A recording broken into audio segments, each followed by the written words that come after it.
sadakaja nuk e pakson pasurinë e besimtarit.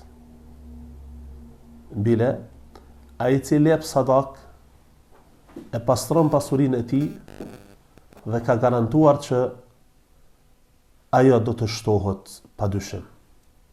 Për faktin se Allahu xhalla wa ala e ka premtuar një gjë të tillë. Thot në Kur'an: "Men dha alladhi yuqridu Allaha qardan hasana fayudha'ifahu lahu." A ka ndonjë njeri i cili themi kështu, jep hua pasurinë e tij Allahu xhalla wa ala në mënyrë që Allahu ta shumëfishon atë.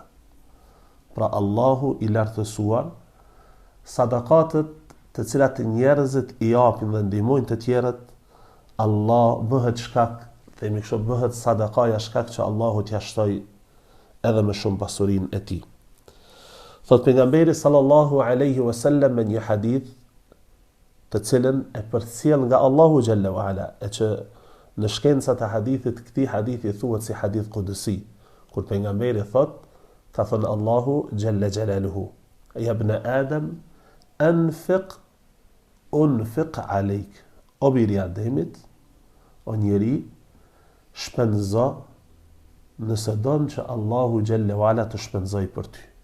Shpenzo që Allahu xhalla wa ala të jap.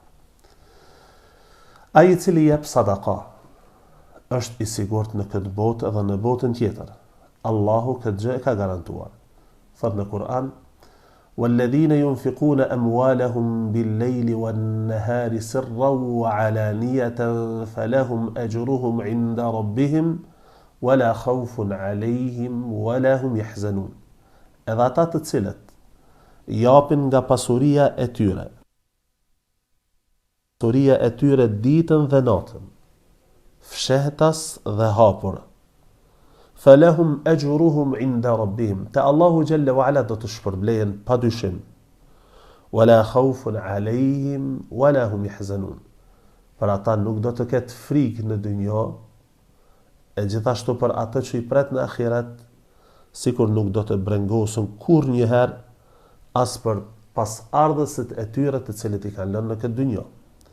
Ata të cilët besuan Allahun xhalla wa ala edhe u përqëndruan në fenë e tij, duke i lutur Allahut, duke shpenzuar në emër të Allahu xhalla wa ala, për ta është siguria në dynjë dhe në ahiret.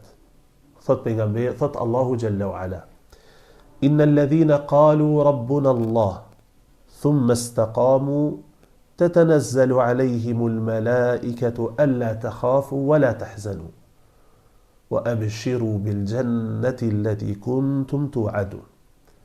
Edhe për ata të cilët thanë se Zoti ynë është Allahu, edhe u përqëndruan në fenë e tij, atyre në momentet e vdekjes do të zbresin melaçe, të cilat të thonë: "Mos keni frikë për atë çka do të vijë pas vdekjes suaj, sikur mos u mërzitni dhe mos u brengosni për pasardhësit e juaj të cilët i keni lënë në këtë dynjë, nga se Allahu xhalla wa ala do të sigurojë ata dhe do t'i përgëzojnë ato momente me xhennete në të cilat rrjedhin lumen. Wa abshiru bil jannati allati kuntum tu'adun."